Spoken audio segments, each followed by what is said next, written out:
Comenzamos con el seminario sobre la tercera posición en la transición geopolítica del siglo XXI. La idea es trabajar con 4 encuentros, 4 clases, más los foros de discusión, las consignas y lo demás, pero sobre todo en esta clase o en esta primera parte vamos a trabajar en el concepto histórico de tercera posición, o sea, cómo Perón pensó la tercera posición o cuáles son algunos de sus conceptos y elementos fundamentales, y sobre esa base justamente después pensar la transición de poder mundial actual, sus principales tendencias, la crisis y el quiebre de la hegemonía estadounidense o anglo-estadounidense, sus implicancias, momentos geopolíticos fundamentales, el momento geopolítico actual, para justamente pensar la tercera posición en la actualidad, ¿no? Esa sería la propuesta fundamental de este seminario, el presente seminario. Bueno, lo primero para arrancar, digamos, es uno de los primeros conceptos claves que Perón articula el concepto de tercera posición, es que la verdadera política es la política internacional, ¿no? Ahí aparece como un primer elemento fundamental. Esto está en relación a un análisis que se realiza desde el peronismo, que es que el progreso técnico y el progreso técnico y el desarrollo tecnológico ha generado un empequeñecimiento de la Tierra, ¿no? O sea, la Tierra se ha achicado, es decir, porque al haber una revolución en el tiempo hay una revolución en el espacio. Entonces, ese es un primer elemento fundamental. Es decir, el tiempo vence el espacio, el tiempo es superior al espacio, y eso también tiene una implicancia política y geopolítica. O sea, al mejorar las comunicaciones, al incluso existir instantaneidad en muchas comunicaciones, al achicarse los tiempos de viajes, la circulación de mercancías en general, ¿sí? Lo que se empequeñece el espacio por el tiempo.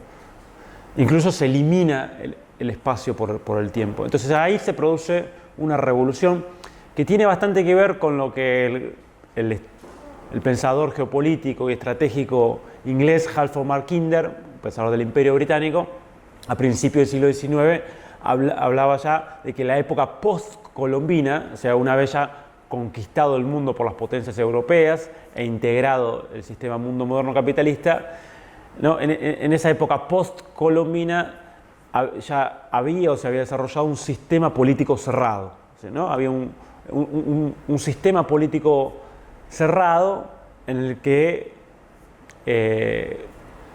jugaban todos los distintos estados y fuerzas sociales, ¿no? Y ese sistema político cerrado lo que hacía era que cambiaba también de la expansión territorial la lógica estatal a la eficiencia relativa, ¿no?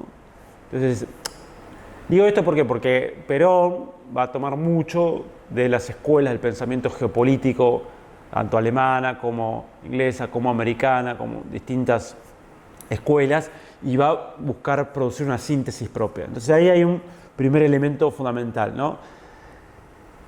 La Tierra se empequeñeció por la cuestión del progreso técnico, y eso implica que la política local sea cada vez más provinciana, no en el sentido peyorativo de lo provinciano, pero sí en el sentido de que la política nacional hay que pensarla necesariamente, o la gran política, en la política internacional. Esto se dice muchas veces en el peronismo, en las fuerzas nacionales populares, pero se dice como algo meramente propagandístico. Después, digamos, no se aplica, digamos, no hay un punto que del principio teórico, metodológico, se lleve después adelante, ¿no? Una cuestión práctica. Sí, lo central va a ser entonces cómo el país se posiciona en relación a la división internacional del trabajo, en relación a la jerarquía, ¿no? El sistema interestatal. Es decir, así como la división internacional del trabajo va a haber países centrales, países semiperiféricos, como en el caso de Argentina, y países periféricos. En la jerarquía interestatal, bueno, va a haber grandes potencias, potencias medias y países periféricos con distintos grises y matices. Y también en relación a qué fuerzas sociales, ¿no?, pugnan en el espacio internacional. Es decir, justamente hay algo que se va a insistir Perón en ese sentido, es que hay fuerzas internacionales que disputan los distintos territorios estatales. Por eso el principio de soberanía va a ser clave para pensar la tercera posición. Es decir, la posibilidad de tomar en términos relativos decisiones propias para mejorar la posición del Estado en la División Internacional del Trabajo, en la jerarquía interestatal, sin quedar sometidos, o sea, sin quedar subordinados a otras fuerzas internacionales, tener autonomía en ese sentido. Entonces, la clave va a ser también cómo en una formación social nacional y por lo tanto en un Estado, ¿no?, se limita el accionar de esas fuerzas internacionales y prevalece la voluntad nacional, prevalecen los intereses nacionales. Y justamente esos intereses nacionales juegan en la órbita internacional. Entonces ahí hay otro elemento importante de esto, de que la verdadera política es la política internacional. Obviamente ahí va a estar también ligado el tema de geopolítica y recursos, en el sentido de que si nosotros como país tenemos una cantidad de recursos, de materias primas, de riquezas naturales, de producción de alimentos, de agua, de minerales, de energía, bueno, eso va a ser un elemento central también en la disputa internacional. Y por lo tanto tener soberanía en la administración y manejo de recursos naturales va a ser una de las premisas fundamentales, ¿no? Va a decir, bueno, en un mundo donde vos tenés grandes centros superpoblados y superindustrializados, pensemos lo siguiente: si Argentina tuviera hoy la densidad poblacional de Alemania, tendríamos que ser 600, 700 millones de personas. Es decir, en este territorio, si tuviésemos esa misma densidad poblacional y lo trasladásemos, ¿no?, al territorio nacional argentino. O más incluso, digamos, 800 millones de personas. Y así podríamos comparar, ¿no? O sea, es un territorio muy poco poblado, el de Argentina y de la mayoría de los países hispanoamericanos, y con poca densidad y muchos recursos, y eso es un elemento clave que va a jugar en el posicionamiento internacional. Y otras premisas claves van a estar ahí ligadas, que vamos a retomar en otras clases, que es el modelo argentino para el proyecto nacional, por lo tanto, ¿no?, en este escenario internacional, la centralidad de un modelo argentino como gran política nacional, pero también internacional, y la idea de unidos o dominados, es decir, la cuestión de la región. Es decir, la unidad latinoamericana, la unidad hispanoamericana con distintos elementos, es decir, la integración de la Cuenca del Plata como elemento fundamental, la idea del ABC como elemento fundamental, Argentina, Brasil y Chile, ¿no?, operando en esta perspectiva, ¿no?, donde la política internacional es la verdadera política. El segundo, esto nos lleva a un segundo concepto, que es justamente uno de los centrales de este curso, un concepto central en este curso, que es el de tercera posición, ¿no?, que se formula, fíjense ustedes, en 1949. ¿Qué surge en 1949? La OTAN. Y el surgimiento de la OTAN y la consolidación, ¿no?, digamos, del dominio dentro del occidente geopolítico y dentro del capitalismo de Estados Unidos, y un conjunto de estructuras internacionales como el Fondo Monetario Internacional, el Banco Mundial, ¿no? Ese va a ser una fecha clave para entender esta formulación de tercera posición. ¿Sí? La tercera posición plantea una concepción filosófica, ¿no?, un humanismo cristiano que rechaza el materialismo, como ven ustedes en la diapositiva, el materialismo tanto del capitalismo occidental centrado en Estados Unidos como el materialismo soviético, ¿no?, del comunismo, el socialismo dogmático, como lo llamará Perón, que se aleja, ¿no? que oprime también al individuo, al ser humano, ¿no? Y lo aliena en un hipercolectivismo que no tiene en cuenta al individuo, ¿no? Eso es un punto central, pero frente a esa bipolaridad emergente, ¿no? Es que se va a formular este concepto de tercera posición. Es decir, hay un conjunto de fundamentos y principios filosóficos y políticos fundamentales que operan sobre la realidad mundial. ¿Por qué digo esto? Porque hoy la realidad mundial, creo yo, es otra a ese momento de bipolaridad, pero además de consolidación de la hegemonía estadounidense. ¿Por qué? Porque la Unión Soviética era un rival político y militar para los Estados Unidos y para el mundo occidental, pero no era un rival económico sistémico frente al poderío de los Estados Unidos, que salió de la Segunda Guerra Mundial expresando más del 40% del PIB mundial, el gran centro tecnológico, y construyendo además en las dos periferias euroasiáticas, en Alemania y Japón, dos grandes centros económicos, pero vasallos en términos geopolíticos. Entonces eso le permitía consolidar un poderío sistémico de Estados Unidos y vivir la época de años dorados, ¿no? de la hegemonía estadounidense. Es decir, en ese momento opera esta tercera posición, donde a lo largo del texto, digamos, que tienen ustedes para la presentación de hoy, que es el de La Hora de los Pueblos, en 1968, ¿no?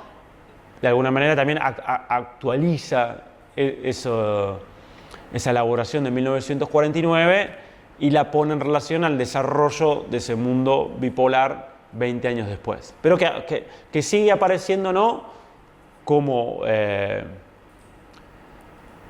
un elemento central para pensar la soberanía desde el mundo que queda por fuera a esos dos mundos, tanto al capitalismo occidental concentrado en Estados Unidos como al comunismo soviético. Entonces, es una posición filosófica, es una posición política y geopolítica. Lo que va a hacer Perón es decir, definir tres sistemas. Hay tres sistemas en pugna en el mundo. El imperialismo yanqui y sus satélites, y sobre todo está pensando en, obviamente, Estados Unidos, Canadá, Europa Occidental y Japón, pero después en la parte de ese tercer mundo donde también, ¿no? operan o distintos países se subordinan como satélites. De hecho, va a decir Argentina es un satélite de Estados Unidos, y ese es el problema fundamental. Sí, en ese texto de La Hora de los Pueblos va a definir, después lo vamos a retomar, a Argentina como un satélite de Estados Unidos. Ese es el gran problema, ¿no?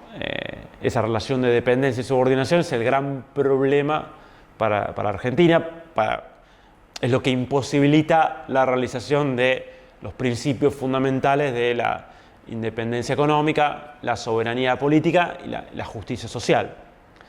Entonces, ese va a ser el primer mundo. El segundo mundo, el Imperio Soviético y sus satélites, justamente. Y el tercer mundo. Entonces, el tercer mundo no va a tener una carga peyorativa como después justamente se elaboró el sistema de propaganda, sobre todo occidental, pero también soviético, sino que va a ser una afirmación de que hay otro mundo, que hay una tercera opción, una tercera posición posible, y que hay un montón de actores que pueden confluir en esa tercera posición. Y entonces va a nombrar desde los Castro por la Revolución Cubana y las revoluciones en Hispanoamérica, en Iberoamérica, la China de Mao Zedong, ¿no? Hasta la propia Francia de Gaulle, como ahí dentro del primer mundo empieza a haber pero una posible grieta. Entonces, se plantea ahí, ¿no? una alternativa, otro mundo en el cual converger, ¿no? para construir soberanía y construir una posición nacional. Entonces ahí está. Bueno, la tercera posición. Y en términos filosóficos, programáticos, el justicialismo, o después llamará también el socialismo, ¿no?, nacional y cristiano, opuesto al socialismo internacional y dogmático de la Unión Soviética, ¿no?, pero ese socialismo nacional y cristiano o el justicialismo como doctrina fundamental frente a el capitalismo y el liberalismo y el comunismo soviético. Entonces ahí va a hablar, ¿no?, de esa tercera posición. Este tercer mundo, que es lo que ven ahora en la placa, tiene, ¿no?, un punto fundamental, que es la conferencia de Bandung de 1955. En esa conferencia de Bandung de 1955 confluyen en Indonesia, Bandung es Indonesia, un gran país, un importante país del sudeste asiático, el más importante en población y territorio, que se acaba de sumar a los BRICS, al BRICS Plus, al BRICS Más, ahora como socio pleno. Es un dato muy importante eso por la implicancia, por el peso de Indonesia. Y hay otros de esa región que también estarían sumándose, como Vietnam y Tailandia, aunque no como socio pleno, sino como socio de diálogo o miembro asociado. Pero bueno, volviendo a esto de Bandung, va a ser el momento donde se condense, ¿no?, una idea de tercer mundo, donde confluya, ¿no?, un conjunto de países recientemente descolonizados o que habían hecho sus revoluciones nacionales y sociales, sus procesos de liberación nacional, ¿no?, y convergen por fuera de Estados Unidos y la Unión Soviética para construir poder propio, poder nacional, autonomía relativa. Pero también para establecer 5 principios fundamentales de política exterior que va a estar muy en relación a los países, al movimiento de países después no alineados, o sea, no alineados ni con un mundo ni con otro mundo. Y señalo esto porque una cosa que marca Perón, dice, bueno, nosotros en el 49, cuando formulamos esta tercera posición, estábamos bastante en soledad, es decir, recién ahí en realidad estaban desarrollándose los primeros acontecimientos así mundiales significativos que van a conformar este tercer mundo. No solo la propia revolución justicialista en Argentina y algunos otros posicionamientos en América Latina en este sentido, sino también, bueno, la revolución china, que va a triunfar, ¿no?, el Partido Comunista Chino liderado por Mao en el 49, la independencia de la India en el 47, los procesos de descolonización en África, en Asia, ¿no?, como hablamos de Indonesia y otros países, que van a ser protagonistas de lo que va a venir después.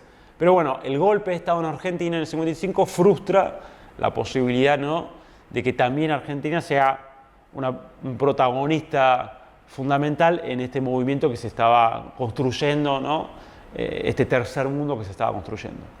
Y ahí decía yo, se establecen 5 principios fundamentales que va a ser muy importante para este mundo, movimiento no alineado, para el tercer mundo y para lo que hoy se llama sur global o todo este mundo emergente por fuera del norte global, o sea, por fuera de Estados Unidos, Europa Occidental y Japón, que es un mundo, ese norte global es el viejo mundo unipolar después de la caída de la Unión Soviética, es decir, el polo de poder dominante y hegemónico, ¿no?, que estableció un mundo unipolar y el capitalismo financiero neoliberal. Bueno, ante la crisis de eso vuelve con otros rótulos y con otras características esta idea de un mundo no alineado, de un mundo emergente, de un mundo multipolar que vamos a ver hoy.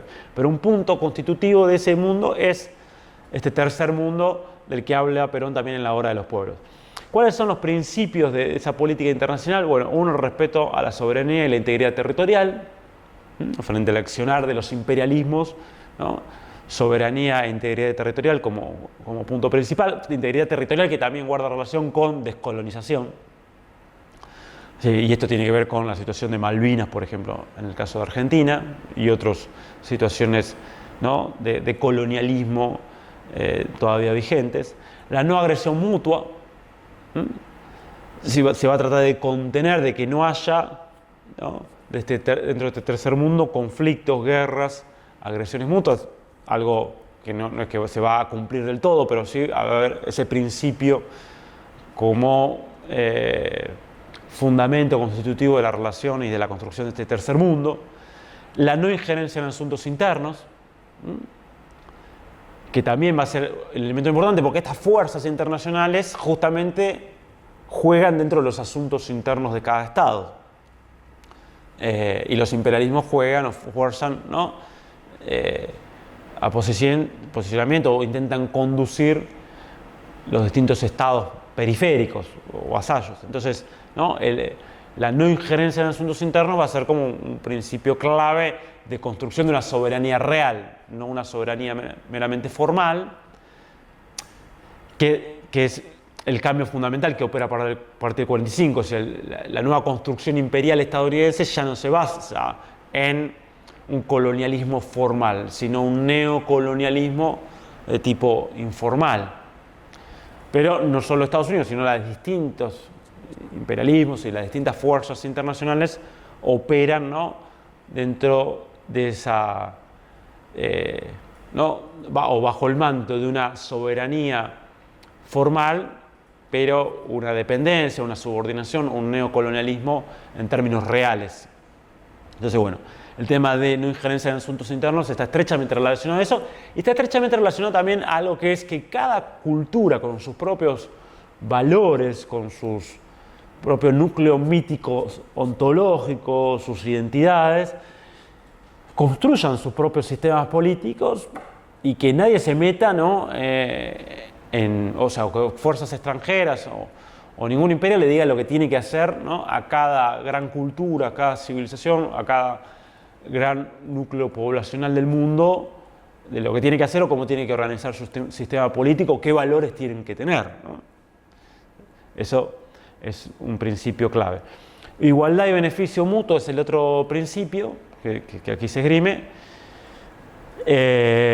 O sea, que las relaciones no generen beneficio mutuo y que partan de la igualdad, no de una asimetría, intentar romper ese mundo jerárquico y desigual que se establece de facto más allá de ciertos principios de igualdad formal.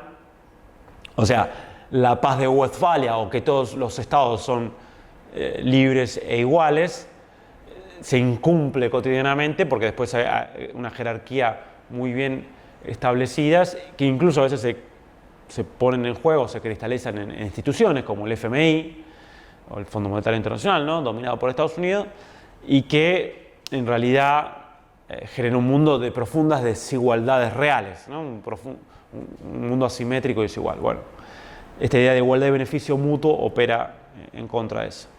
Y la coexistencia pacífica, ¿no? O sea, el otro elemento fundamental frente a un mundo en guerra, un mundo en disputa, acá estamos en el mundo de la Guerra Fría, en el mundo de la Guerra de Vietnam, ¿no? En el mundo de los golpes de Estado y el intervencionismo en América Latina, donde se ponían en práctica las alianzas entre el imperialismo y las oligarquías locales. Entonces, en ese mundo, la coexistencia pacífica aparece como un principio fundamental. Bueno, este es el primer bloque, ¿no? De los tres que vamos a ver hoy para pensar la tercera posición.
Bueno, entonces retomamos, ¿no?, con esta primera clase sobre la tercera posición, la transición geopolítica del siglo XXI.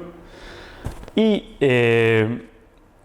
digamos, la otra categoría que me parece muy importante, ligada al pensamiento internacional, no solo de Perón, creo que por ahí está sintetizado en Perón, pero es un pensamiento ligado, ¿no?, a la perspectiva nacional, popular, iberoamericana, hispanoamericana, latinoamericana. O sea, sintetiza en muchas de sus ideas, ¿no?, esa perspectiva.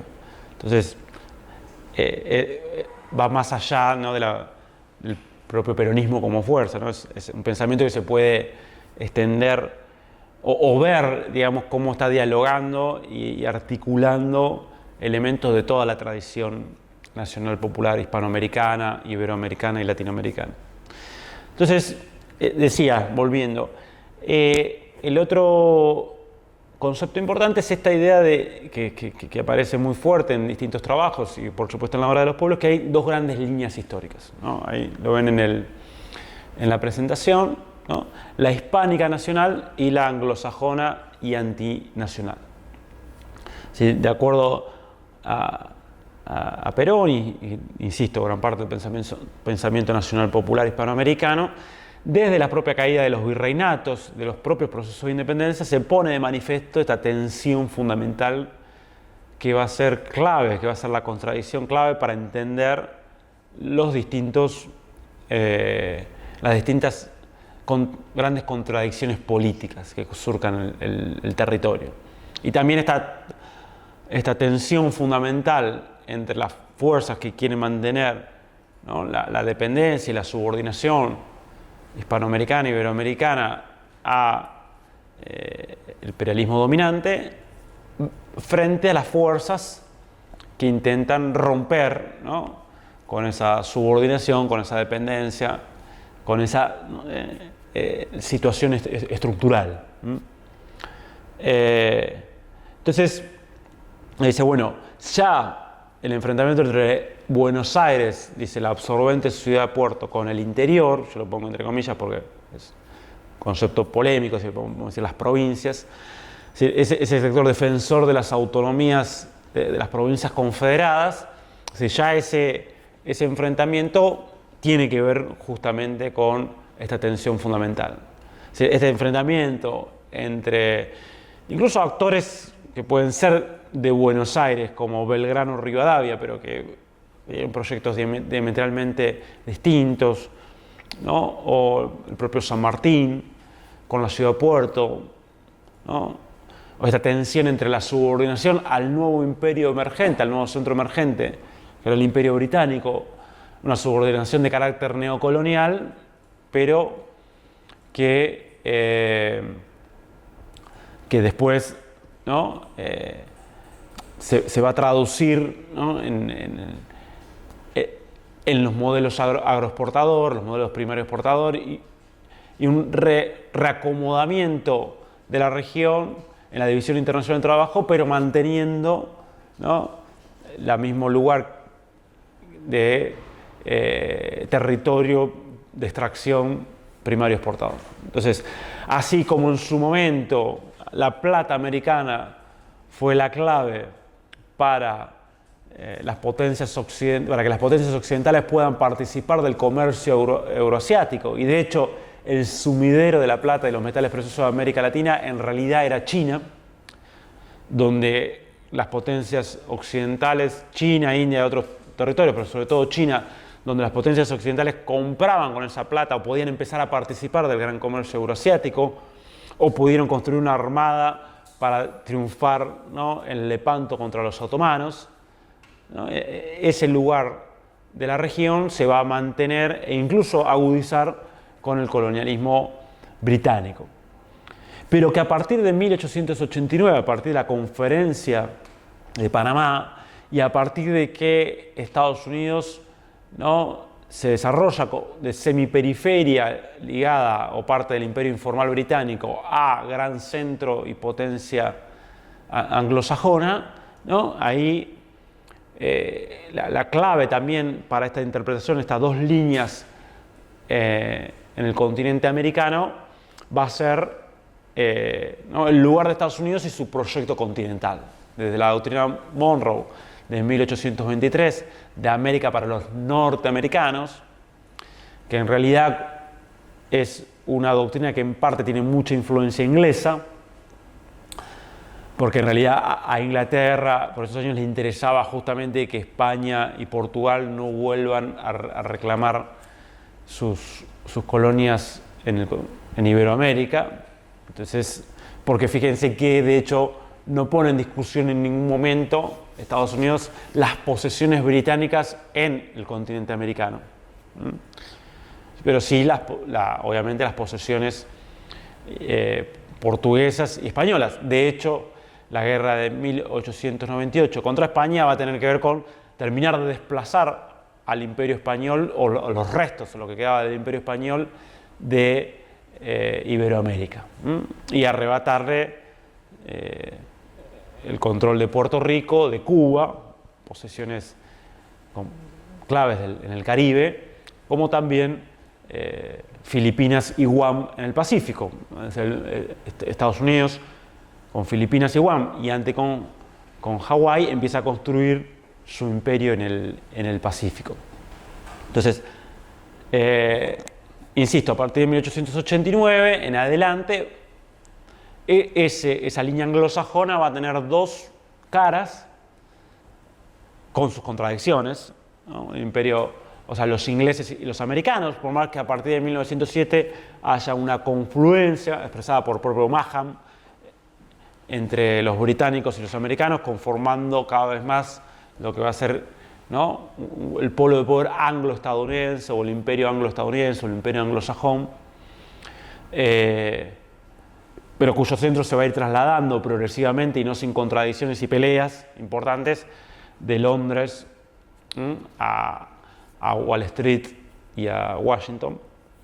Entonces, en ese proceso, lo importante es decir, bueno, esa línea anglosajona va a ser la línea antinacional, va a ser la línea que, ya sea con su predominancia británica o yanqui, va a querer mantener a Hispanoamérica e Iberoamérica como patio trasero, como periferia de ese imperio en su carácter neocolonial. Frente a eso, la línea hispánica nacional va a expresar la posibilidad de construir soberanía, de construir una alternativa, de construir una Hispanoamérica liberada. Eso va a ser como un punto, ¿no? o uno de los ejes fundamentales. Es interesante ver cómo refuerza eso Perón en 1968, o sea, sigue reforzando que estas son las dos líneas ¿no? de articulación continental. Lo que va a ir actualizando es el papel dominante de Estados Unidos como cabeza, ¿no? de esa línea antinacional y anglosajona. Entonces, eso es un eje. El otro eje va a ser que pones todo el tiempo sobre la mesa el tema del imperialismo. Digamos, Perón elabora a los pueblos en distintos trabajos. O sea, que hay claramente una política antiimperialista. Esto que después va a ser bastante olvidado por otras versiones del peronismo. Bueno, Perón todo el tiempo, ¿no? reafirma y establece ese problema fundamental, el problema del imperialismo. El imperialismo que se expresa de distintas maneras.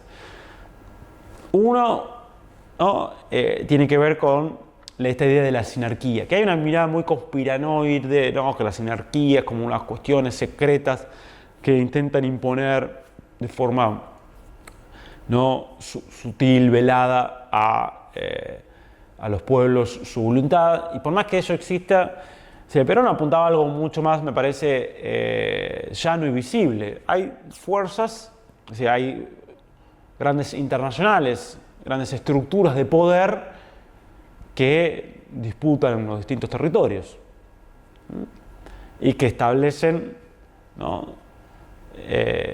Distintos imperialismos, y a su vez coartan la posibilidad de tener soberanía en los territorios periféricos. O sea, Si cuando establece, o está la masonería, el liberalismo, que sería la línea propia o más ligada al imperialismo anglo-estadounidense, ¿no? Pero después también el sionismo.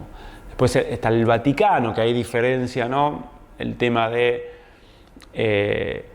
ciertas estructuras eclesiásticas de poder fundamentales con el cristianismo popular hispanoamericano, iberoamericano, que es parte fundamental de una construcción soberana, con una construcción nacional, pero hace esa diferencia, ¿no? O sea, el Vaticano marca también la internacional, el comunismo soviético, ¿no? con centro en Moscú, y la socialdemocracia. Entonces establece distintas fuerzas que operan en los territorios periféricos dependientes de este tercer mundo e intentan, ¿no? llevarlo, o arrastrarlo para un lado o para el otro, esos territorios, y de alguna manera coartar la voluntad de los pueblos. Bueno, ahí hay que es interesante también, que todo el tiempo marca Perón, y que esto está en línea muy con el pensamiento latinoamericano, la escuela dependentista, centro-periferia, la escuela de autonomía y otros. Así que la dependencia no es meramente un fenómeno externo, un fenómeno que viene de afuera, una cuestión de Estado contra Estado, sino que hay grupos que operan internamente, que son parte y que generan esa dependencia. No, obviamente la oligarquía, pero estas fuerzas internacionales operan en cada uno de los estados con sus, construyen en la sociedad civil a partir de construir medios de comunicación, universidades, fundaciones, ONGs, construir influencia de una u otra manera para que esa influencia después se exprese en la sociedad política, es decir, en el Estado.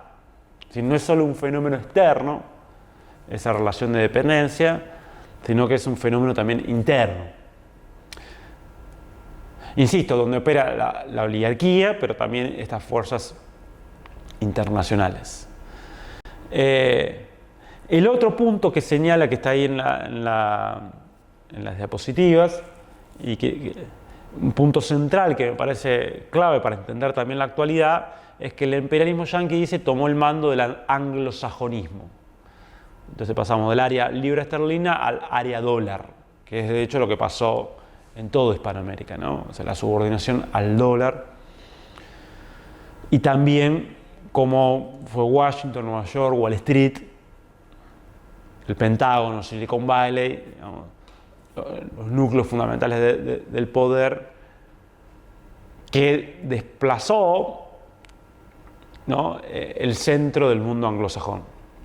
Londres siguió teniendo obviamente un papel fundamental, pero eso fue matizado, ¿no? Ese sería como otro punto importante, incluso para discutirlo en la actualidad, que a veces se hace de forma medio forzada una separación entre el Reino Unido y Estados Unidos, y cuando vos lo ves en la práctica, primero BAE System y todo el complejo industrial militar británico está completamente ligado y es parte de los proveedores fundamentales del Pentágono, o sea, es parte de prácticamente un mismo núcleo industrial militar, con su margen de maniobra, pero prácticamente una unidad. Lo mismo en inteligencia de 1942, la Alianza de los Cinco Ojos, como se le llamó, del mundo anglosajón, ¿no? O sea, que el Reino Unido, Canadá, Australia, Nueva Zelanda, Estados Unidos opera como una unidad de inteligencia, más allá de todas sus agencias y contradicciones que las hay, pero bueno, eso opera así. En términos económicos, cómo operó Londres, ¿no?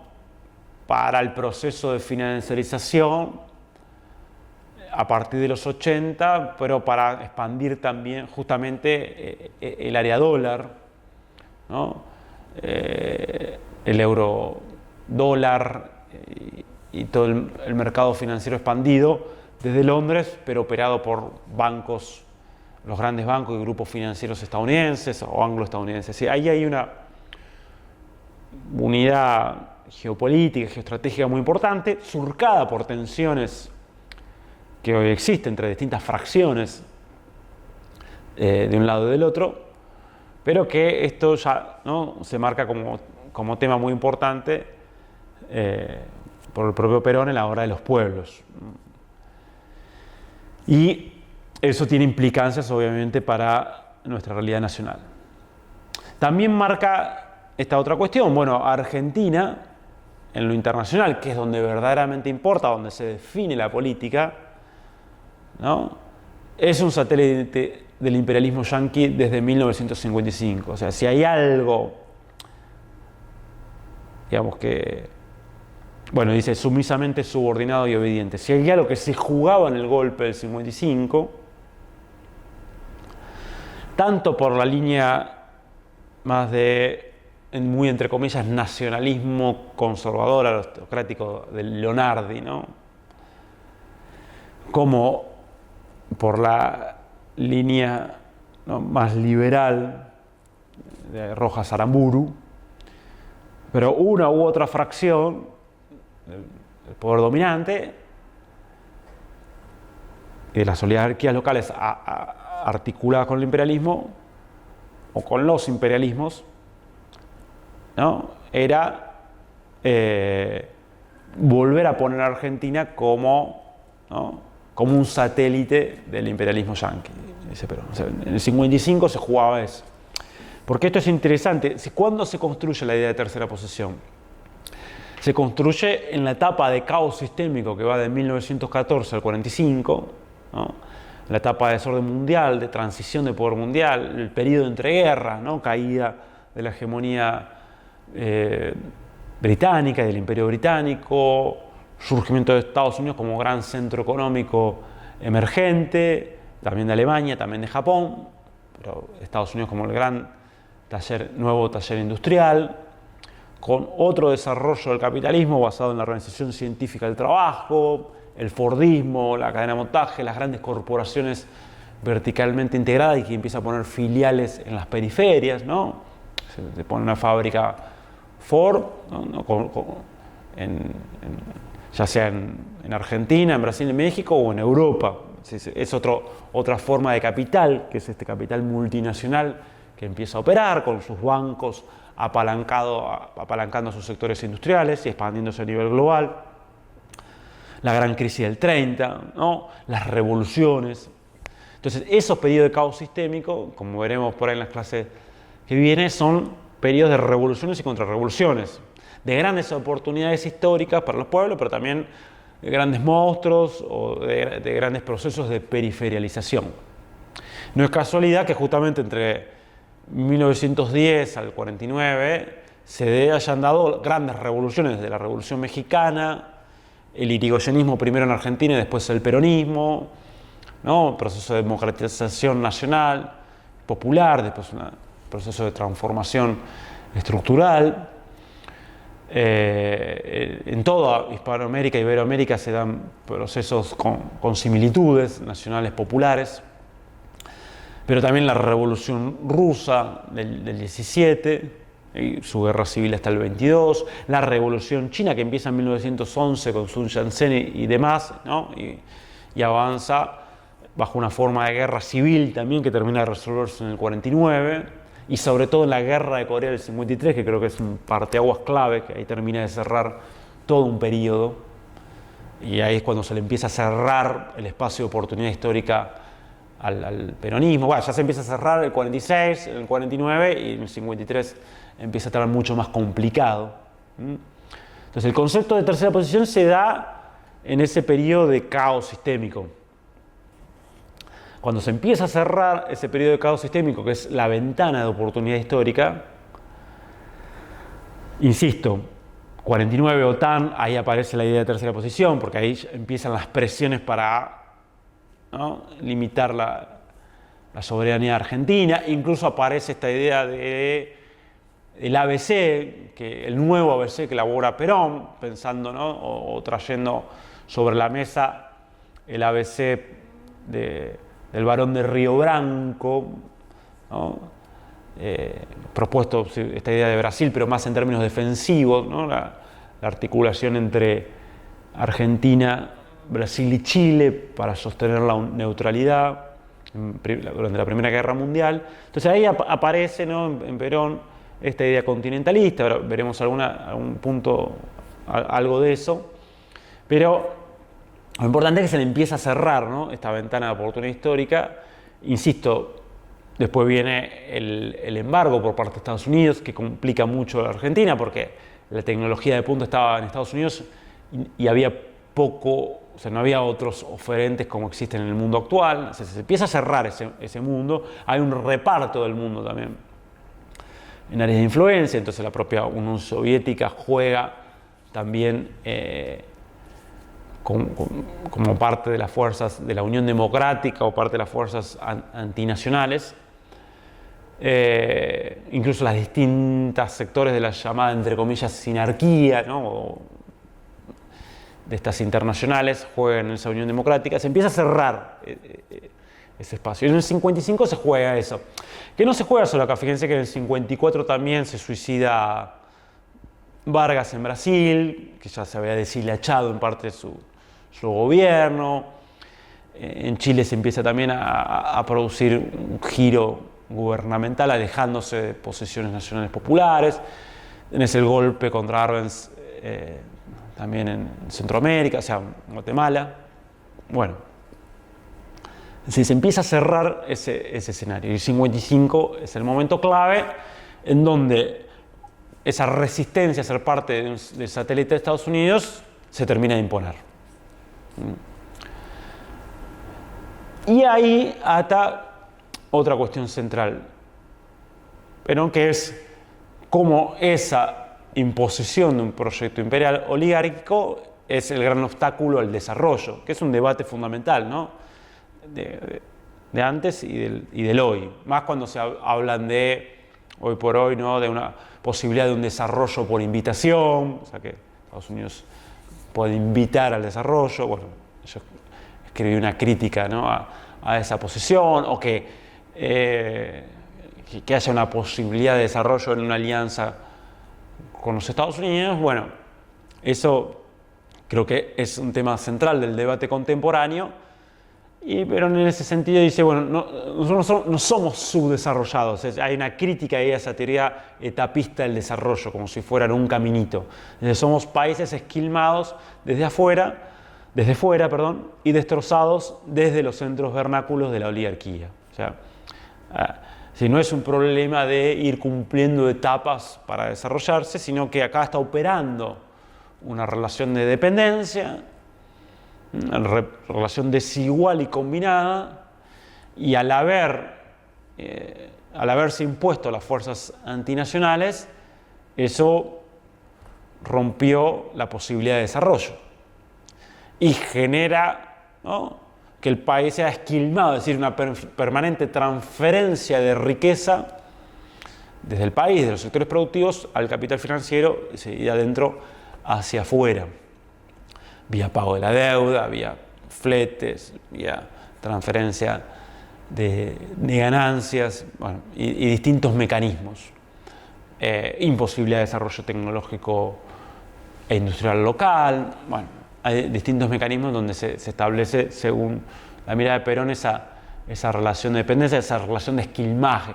De hecho, por eso él decía, bueno, la gran transformación del peronismo fue que esa manguera, ¿no?, que me parece una imagen gráfica muy clara, esa manguera que drenaba la riqueza nacional hacia afuera, apuntarla para adentro. Y es más, si uno ve experiencias de emergencia reciente, las últimas décadas, como la de China, por ejemplo, una de las cosas centrales que hizo fue el manejo nacional soberano del excedente a través de distintos mecanismos. Y la mayoría de las periferias que ascendieron y se desarrollaron tuvieron una política central de intentar que gran parte del excedente económico nacional quede y se reinvierta en el país. Otro punto, ¿no?, que es importante como para cerrar este segundo bloque, es esta idea de decadencia de Occidente y ascenso de Oriente. O sea, Perón ya está observando, y esto creo que es muy importante del pensamiento estratégico, él está observando ese ascenso de Oriente y esa decadencia de Occidente ya en los años 60. ¿Sí? Y ahí creo que hay un elemento clave que es hacia el pensamiento estratégico, ¿no? El pensamiento estratégico tiene que ver o analizar el movimiento de la historia, sus tendencias principales y observar cómo va a desarrollarse, a desenvolverse, ¿no? ese proceso. O sea, tener capacidad también de anticipación, porque de esa manera te permite, ¿no?, desarrollar una estrategia nacional en función de los intereses nacionales. Entonces ahí eso me parece importante, y entender que, a diferencia de un economicismo vulgar que solo ve el ascenso allí cuando puede medir no sé, el PBI per cápita o algunas cuestiones duras, si algo propio del pensamiento estratégico es ver o entender la primacía también de lo político, obviamente ligado a procesos materiales de transformación y desarrollo. Pero sí es clave para ver este ascenso de Oriente, para ver más las revoluciones nacionales, por un lado, y la posibilidad de construir, ¿no?, autodeterminación, soberanía, capacidades estratégicas nacionales, y de ahí desarrollar las fuerzas productivas en función de un proyecto nacional de desarrollo, y también elementos culturales. Fíjense lo que dice en este párrafo que citamos, que eso está en una carta de Osvaldo Maurín, pero van a ver que muchas de estas partes están también en el texto de la Obras de los Pueblos, casi linealmente, pues la carta a Osvaldo Maurín es del 64, del 65, y la Obra de los Pueblos fue publicada en el 68. Dice: este mundo occidental, tan mal calificado como mundo libre, esto va a ser una crítica muy muy importante, incluso que es bastante pertinente para la actualidad, cuando se habla de que, bueno, hoy el mundo, la contradicción a nivel mundial es entre el mundo libre y las democracias versus las autocracias, el mundo no libre o el comunismo. Bueno, en realidad, no, acá ya hace una crítica muy fuerte a Occidente diciendo tan mal calificado como mundo libre. Y continúa: es una descarada simulación de valores inexistentes, un mundo en decadencia en el que lo único sublime de las virtudes es su enunciado. Entonces, fíjense que la decadencia no habla solamente, que después va a anticipar el declive, de una cuestión de procesos materiales o militares, que obviamente eso es parte. Está hablando también del problema de los valores, de cuando las sociedades se corrompen o se destruyen sus valores, o los valores quedan como una mera simulación, ¿no?, como la superficialidad de un conjunto de relaciones cínicas. Y continúa, dice: los hombrecillos encumbrados que ven el peligro tiemblan pero no se corrigen. Me hace acordar una frase de Josep Borrell, el jefe de la diplomacia europea, que dice: la supremacía de Occidente ha llegado a su fin. Y desarrolla un montón de elementos Josep Borrell, pero después, cuando vos ves, bueno, qué hacer frente a eso, sigue como insistiendo con las mismas recetas. Bueno, esto lo dice Perón 50 años antes, ¿no? Dice: los hombrecillos encumbrados que ven el peligro tiemblan pero no se corrigen. Así vamos marchando hacia el abismo, porque otro mundo nuevo, con valores reales, avanza desde Oriente con la intención de tomar el mando de la historia. Fíjense cómo estaba viendo, que es esto de Bandung que hablábamos, de China, de India, del sudeste asiático, o sea, todo eso que estaba en gestación. Dice: estos, primero, tienen valores reales, como un tema fundamental, o sea, hay ahí, por lo tanto, una fuerza moral, una legitimidad que se está construyendo, y tienen la intención de tomar el mando de la historia. O sea, pensemos que el dominio occidental es muy breve, es el siglo XIX, el siglo XX, y por lo tanto lo que estamos viendo, lo que se empieza a ver ya es una ruptura, un comienzo de la ruptura de ese predominio. Lo está diciendo en el 68, cuando todavía el norte global era el 70% de la economía mundial. O sea, lo está diciendo mucho antes esto, Perón, de que haya transformaciones materiales contundentes que sean muy visibles como la que vemos actualmente. Y fíjense cómo termina: o nos liberamos nosotros o nos liberarán los chinos. Esa es una provocación total, ¿no? O sea, incluso para pensarlo en la actualidad. Claro que es, digamos, es provocativo, porque después Perón siempre va a señalar que no hay, que la liberación la hacen los pueblos, no puede venir una liberación desde afuera, pero de alguna manera está poniendo sobre la mesa este proceso de transformación histórica. Y dice, algo clave para el bloque que vamos a ver ahora, dice, ya el problema no es ideológico como han pretendido hacernos creer. Si ideológico se refiere a esta cuestión capitalismo-comunismo, o mundo libre, mundo no libre. Como diciendo, Perón dice, nos hacen discutir pavadas, o sea, nos hacen discutir antinomias ideológicas cuando el problema es otro, cuando las contradicciones fundamentales son otras y tiene que ver con la liberación nacional, como veremos en el bloque que viene.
Bueno, entonces retomamos con la clase de hoy y vamos ya al tercer y último bloque, ¿no? Habíamos dejado, ¿no?, en esta cuestión que dice Perón, el problema ya no es ideológico como nos han querido hacer creer. O sea, de alguna manera lo que establece es que no hay que caer en trampas ideológicas que son antinomias ideológicas. Estas antinomias ideológicas lo que invisibilizan es cuál es la contradicción real, la contradicción fundamental y los problemas fundamentales que tienen que resolver los pueblos.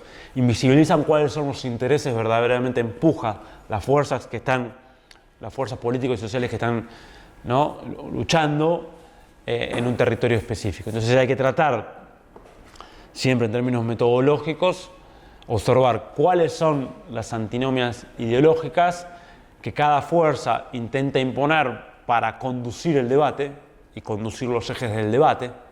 En toda hegemonía lo importante es quien pone el eje, no las alternativas dentro del eje, ¿no?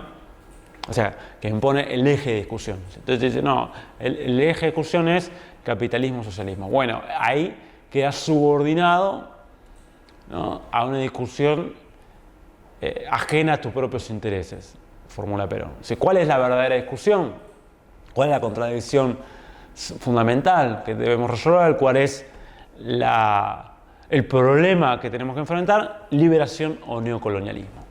Ese es el gran tema. El neocolonialismo, que es la forma presente que se impone el imperialismo, ya no un colonialismo formal, sino informal, ¿no?, que, como desarrolla ahí en la obra de los pueblos, va ocupando, ¿no?, en los territorios nacionales distintas palancas de poder fundamentales. Entonces, las Fuerzas Armadas, en vez de ser unas fuerzas de defensa de la nación, una expresión de la soberanía de la nación, de defensa del territorio, de los recursos, de los intereses fundamentales de la nación, se vuelven fuerzas de ocupación contra los pueblos, ¿no? Son los que hacen el golpe del 55 y los distintos golpes, ¿no?, oprimiendo a las fuerzas nacionales. Y así los distintos sectores, ¿no?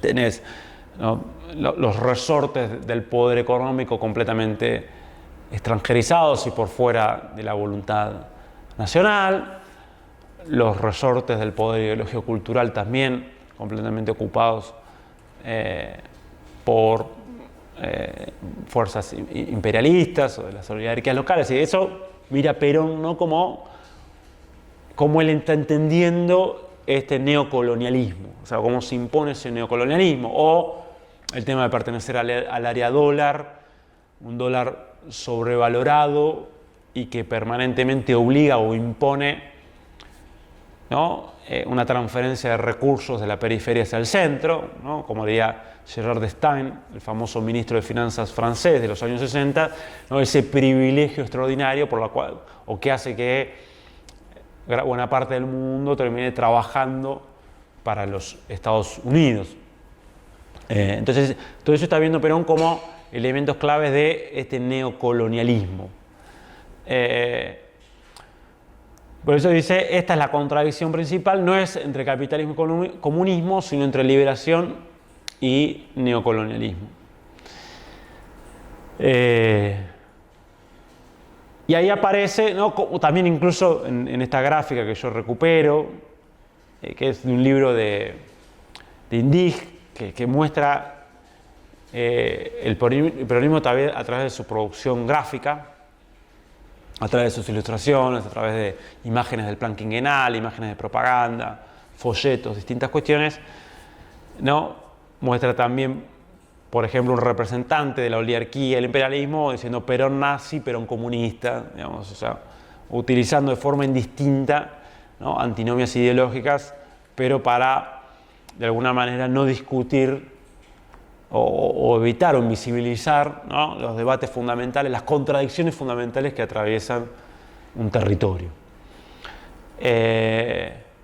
Entonces, ahí aparece, ¿no?, en esta idea de liberación, la idea de justicialismo, asociado, pero decía, bueno, si hay un capitalismo por un lado y un comunismo soviético, digamos, dogmático, internacional por el otro, la centralidad es construir acá un justicialismo que no es un capitalismo, ni en su producción, ni en su distribución, ni en ninguno de sus elementos.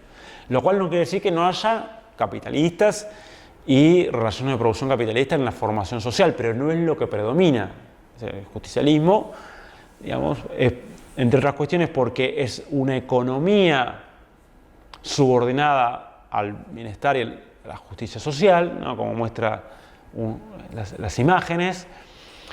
Hay una idea más igualitarista, ¿no?, de la distribución del excedente, de los beneficios, o sea, en vez de esta escalerita que está arriba, ¿no?, una idea más igualitarista, e incluso reconoce la lucha de clases, pero le da otra resolución. O sea, hay que hacer una alianza entre la producción y el trabajo, es decir, el capital nacional y el trabajador, en vez de ser el capital nacional que está ahí como puesto como un dinosaurio, ¿no?, como una moneda en la cabeza, que aplasta al trabajador. Bueno, es una relación de iguales, ¿no?, entre el trabajador y el capitalista, pero donde el Estado y el mercado no está organizado por el capital monopólico que impone precios y se impone la relación capital-trabajo, sino que es otro tipo de relación que se construye ahí y que se opone a la alianza que se llama imperialismo-oligarquía. Y por otro lado, ¿no? Es un Estado justamente que no es un Estado dominado por el gran capital, por los grandes monopolios, por estas fuerzas también externas. Entonces ahí, ¿no? Hay esta idea de justicialismo que por eso aparece como un socialismo nacional y cristiano, ¿no? como otra alternativa a este concepto de justicialismo, como una forma de darle contenido a este concepto de justicialismo, que a mí me parece un concepto muy importante para entender esto, que la política es internacional y por lo tanto este concepto de justicialismo es una forma de pararse en lo internacional, pero es una forma de construir lo nacional, un modelo alternativo. Hasta incluso Perón hace un chiste del famoso, bueno, que hay un chinito que me está copiando por Mao, o sea, como que este modelo justicialista o este de tercera posición, en realidad está emergiendo en todo el tercer mundo como otra posibilidad, cada uno con sus matices, con sus características, con sus realidades culturales, ¿no? Pero bueno, es como algo que está emergiendo en todo el mundo.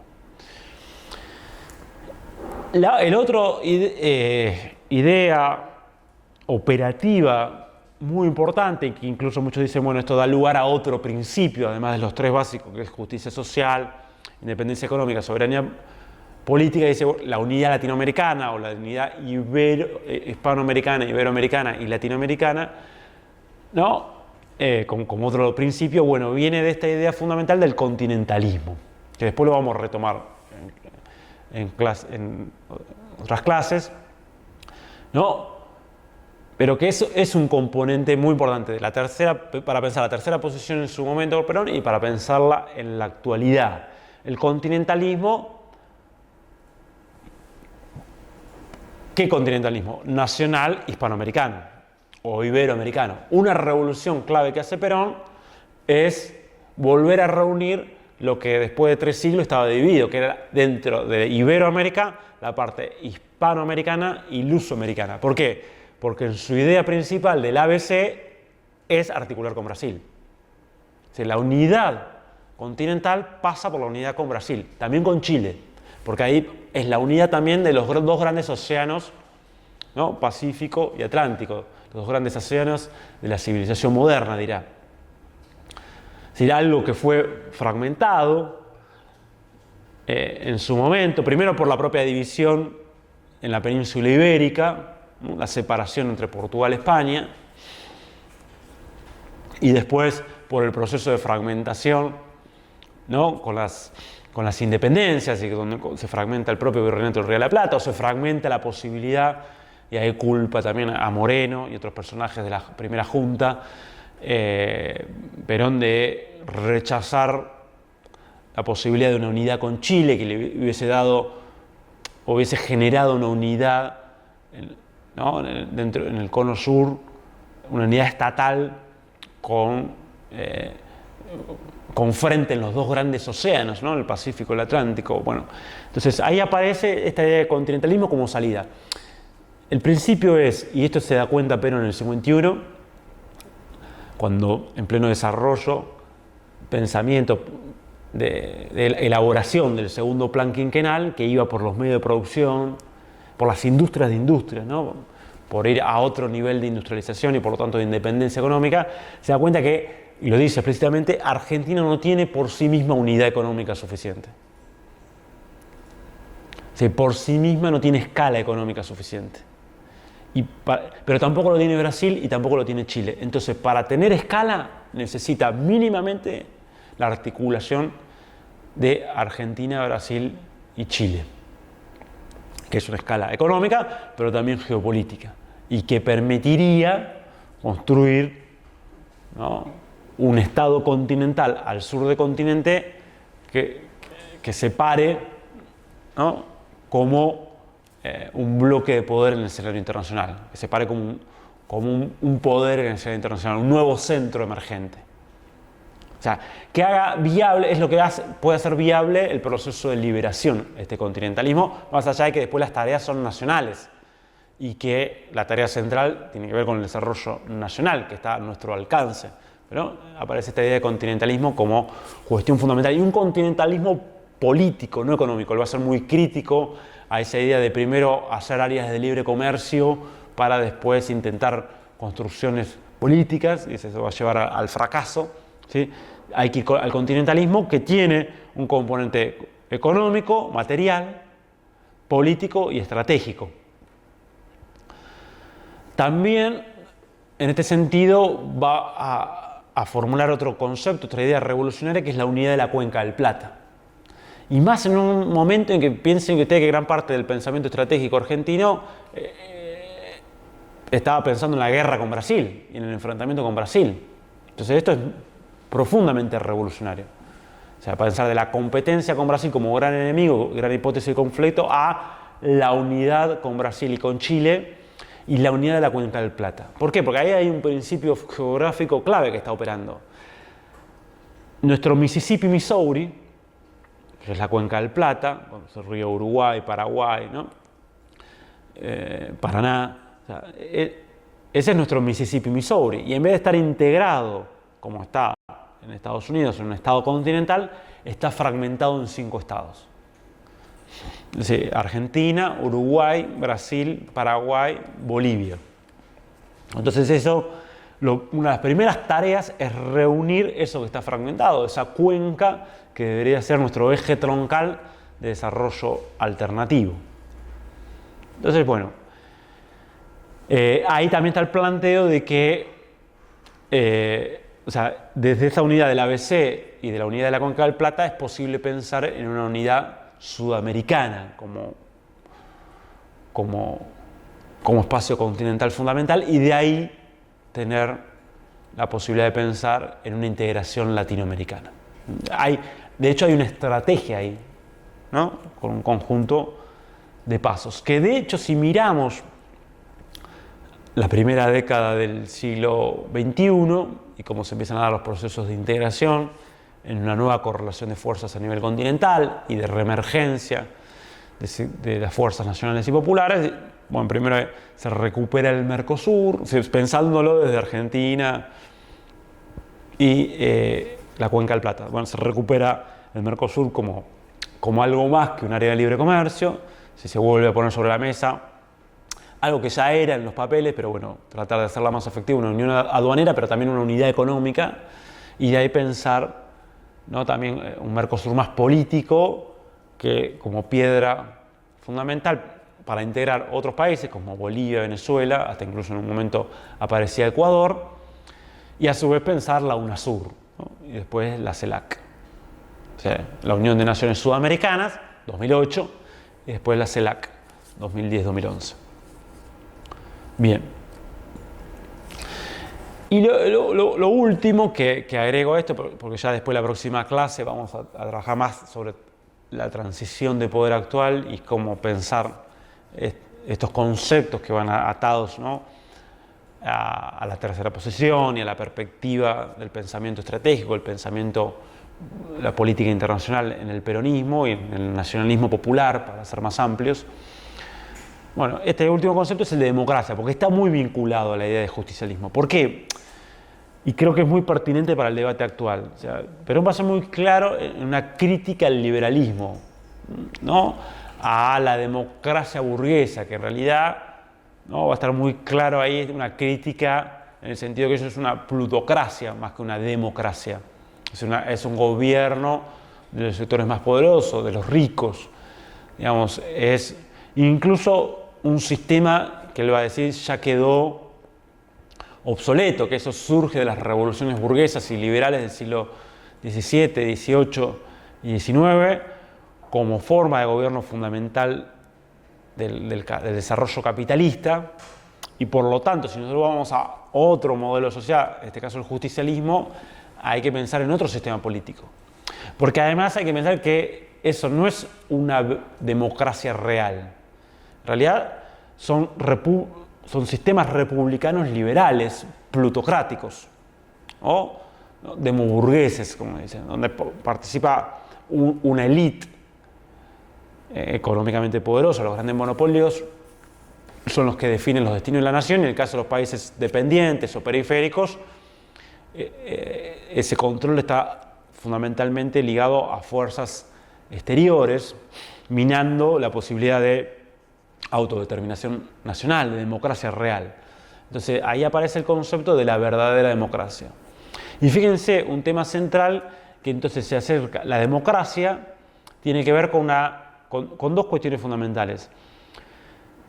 Primero, una democratización real de las condiciones materiales de vida y por lo tanto, ¿no?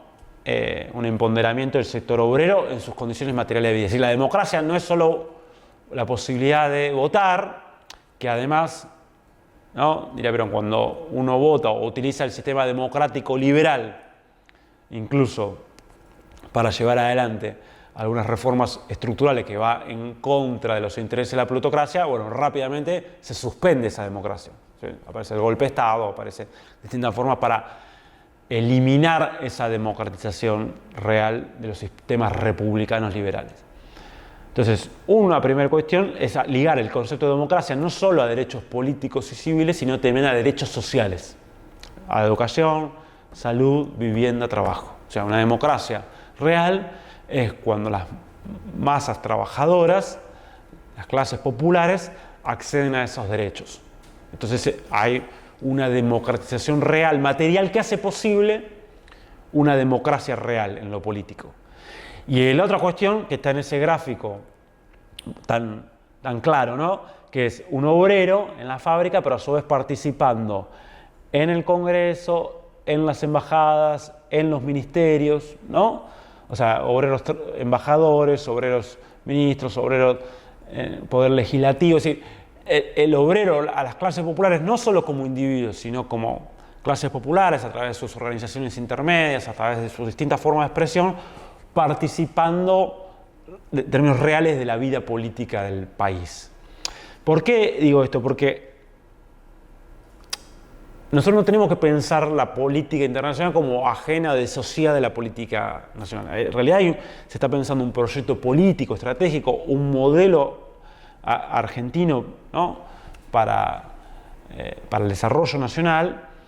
Y entonces la mirada de la tercera posesión es una mirada filosófica, es una mirada que tiene que ver con las correlaciones de la situación de fuerzas a nivel mundial y a nivel interno. Es una mirada que dice hay que priorizar la liberación nacional por sobre el neocolonialismo, pero es una mirada que habla fuertemente del justicialismo como modelo, y ahí está la idea de democracia que se contrapone al liberalismo burgués occidental, así que invita a ser muy críticos, ¿no? de ese republicanismo liberal que aparece como la democracia y como el mundo libre. Dice, bueno, hay una crítica muy fuerte a eso para pensar una verdadera democracia, desde los trabajadores, de lo social, de los procesos de liberación nacional. Entonces, me parece que este es el otro, que uno puede decir, bueno, y esto no es tanto política exterior. Sí, porque él lo ata, está bien de la mano de la cuestión de la política exterior, porque insistimos, no hay... La política interna dice es política internacional, y establecer otro modelo de sociedad es parte, ¿no? de pensar Argentina en el mundo, y es parte de pensar Argentina en su lugar hispanoamericano, iberoamericano, latinoamericano, como gran, ¿no? núcleo desde el cual construir una alternativa.